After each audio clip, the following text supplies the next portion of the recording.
solution. D'accord. Voilà. Alors, quelle est la personne que vous souhaitez rencontrer sur le plateau aujourd'hui? J'aimerais rencontrer mon père. Vous avez des problèmes avec lui?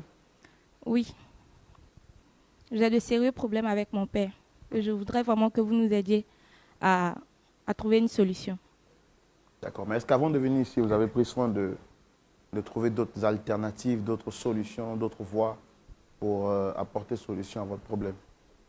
Oui, je suis passée chez tous mes oncles et toutes mes tantes, mais nous n'avons pas eu de solution.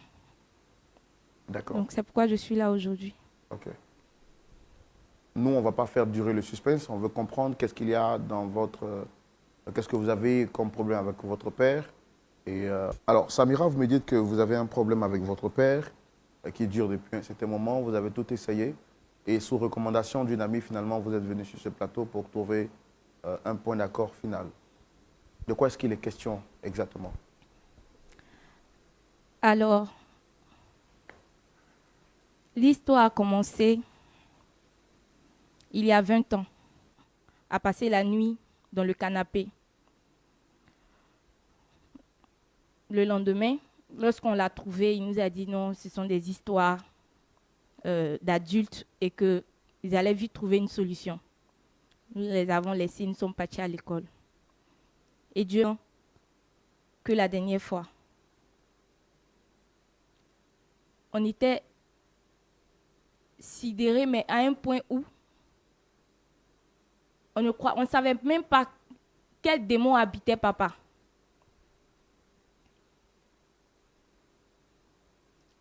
On a même refusé d'aller à l'école parce qu'on n'avait même pas le moral. Nos parents qui nous motivaient autrefois, aujourd'hui, se trouvent dans une situation catastrophique. Et nous nous sommes retrouvés en pleurs, mes frères et moi. Mais étant l'aîné, je devrais les rassurer et dire que des problèmes d'adultes, ça peut arriver. Mais nos parents sont forts et qu'ils trouveront la solution. Mais au fond de moi, je savais qu'il y a quelque chose qui n'allait pas, absolument pas du tout. Le soir est venu, on attendait papa pour le dîner. Papa n'est pas rentré. Maman nous a rassuré que tout allait bien et que papa était un peu pris au boulot, qu'il allait rentrer un peu tard. Donc on a pris le dîner. Elle nous a aidés à réviser nos leçons. On a prié et nous sommes allés dormir. Le lendemain, papa était rentré tout fatigué. On l'accueillait comme tout le temps, mais là, il nous a refoulés. Il nous a même chassés. Il était violent, papa était nerveux. Il est rentré dans sa chambre. Maman nous a dit, ne vous inquiétez pas, sûrement qu'au boulot, il y a eu un problème, mais ça va aller. Nous sommes restés là. Mais cette fois-ci, nous n'avons pas eu de solution, pour ne pas dire ils n'ont pas trouvé solution à leur problème jusqu'à ce qu'on sache réellement d'où papa tirait son état. Il a rencontré une femme et maman les a surpris. Voulant se justifier, il a dit clairement à maman que le temps qu'il avait décidé de passer avec elle était terminé, que lui part pour se remarier. C'était vraiment difficile. C'est vrai que papa venait à la maison, mais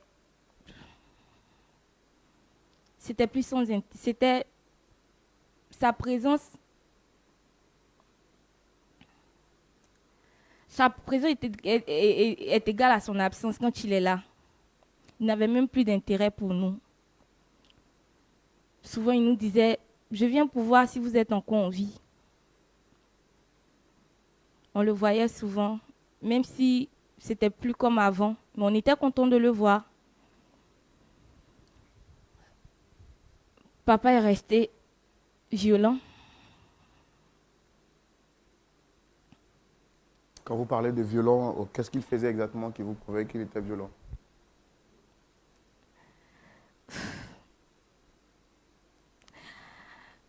Quand on s'approchait de lui pour lui demander de l'aide, moi particulièrement, étant en classe d'examen, quand je m'approchais de lui pour lui demander de l'aide concernant mes exercices,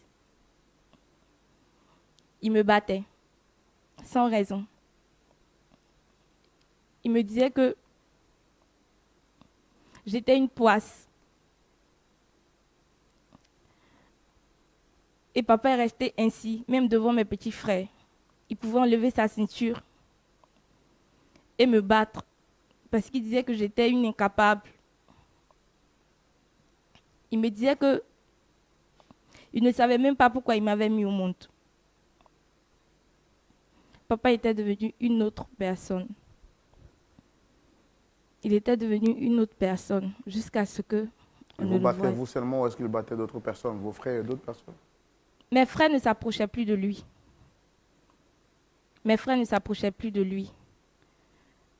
Mais moi, j'ai dit que c'est notre père et que s'il traverse une situation, c'est à nous, ses enfants, de l'aider à se relever. Mais il refusait d'entendre mot jusqu'à ce qu'il arrête de venir à la maison.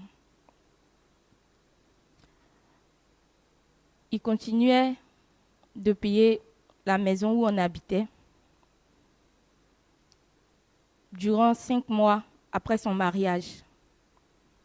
Quand vous parlez de ce mariage, c'est le mariage avec qui? Avec votre mère? Non, il s'est remarié. Il a rencontré une femme et depuis lors, notre vie a changé. Donc vous voulez dire que le fait que votre père ait changé, la cause était due au fait qu'elle avait rencontré une nouvelle femme? Oui. Oui. Et comment vous avez appris qu'il était marié? Une fois, nous sommes rentrés de l'école et nous avons trouvé maman en larmes. Moi, j'étais un peu comme sa meilleure amie, même si elle ne me disait pas tout. Et je m'approche d'elle, je lui explique ce qui n'allait pas et elle me montre son téléphone où elle voit sur les réseaux sociaux le mariage de papa.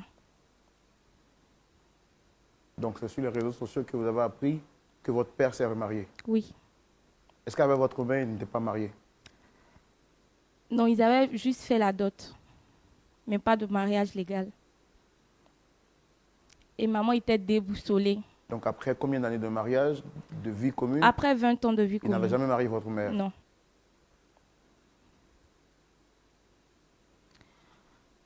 Papa a continué à payer la maison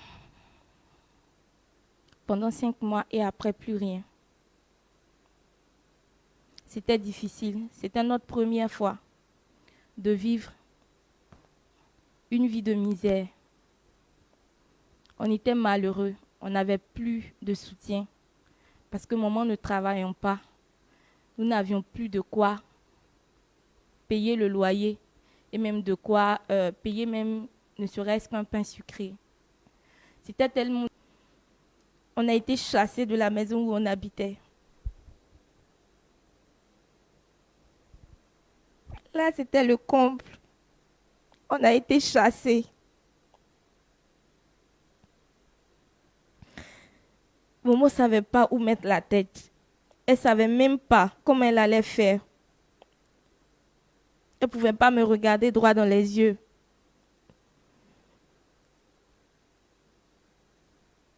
Ce soir-là, elle nous a dit, ne vous inquiétez pas, tout va s'arranger. Et elle nous a envoyés à la maison familiale. Nous sommes allés chez grand-père et grande-mère. Là-bas, nous sommes restés 5 ans. J'étais obligée d'arrêter les études, même pas moi seule, mes frères et moi, parce que ça n'allait plus.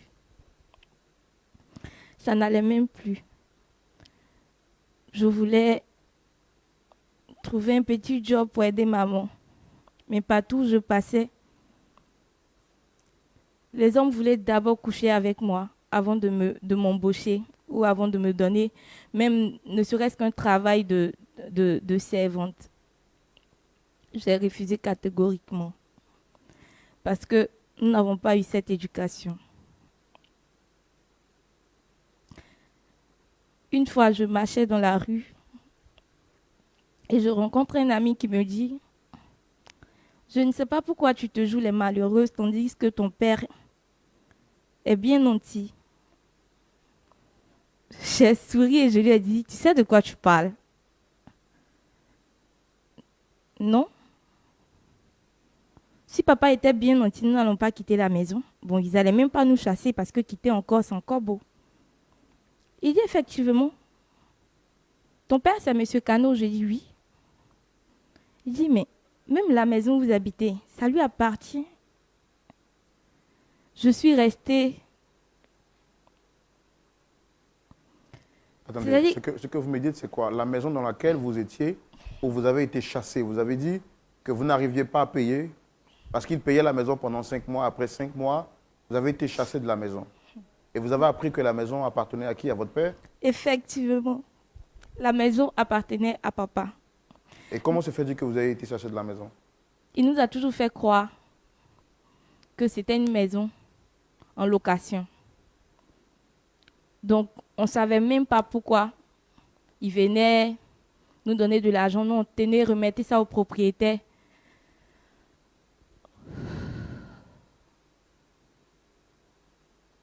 Je ne sais plus.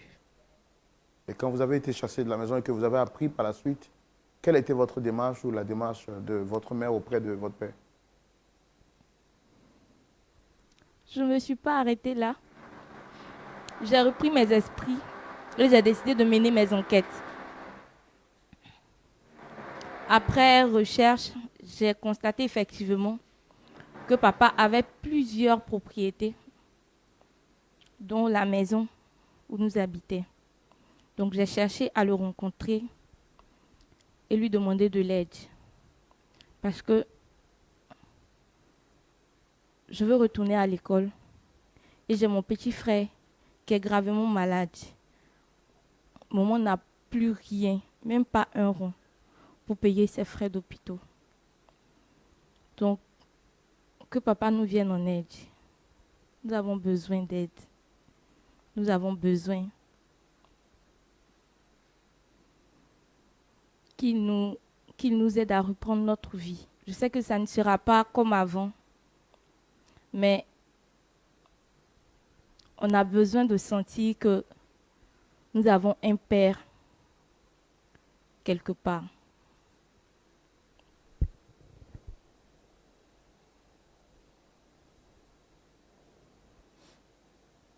Et actuellement, comment est-ce que vous faites pour vivre? Comment est-ce que vous faites pour manger?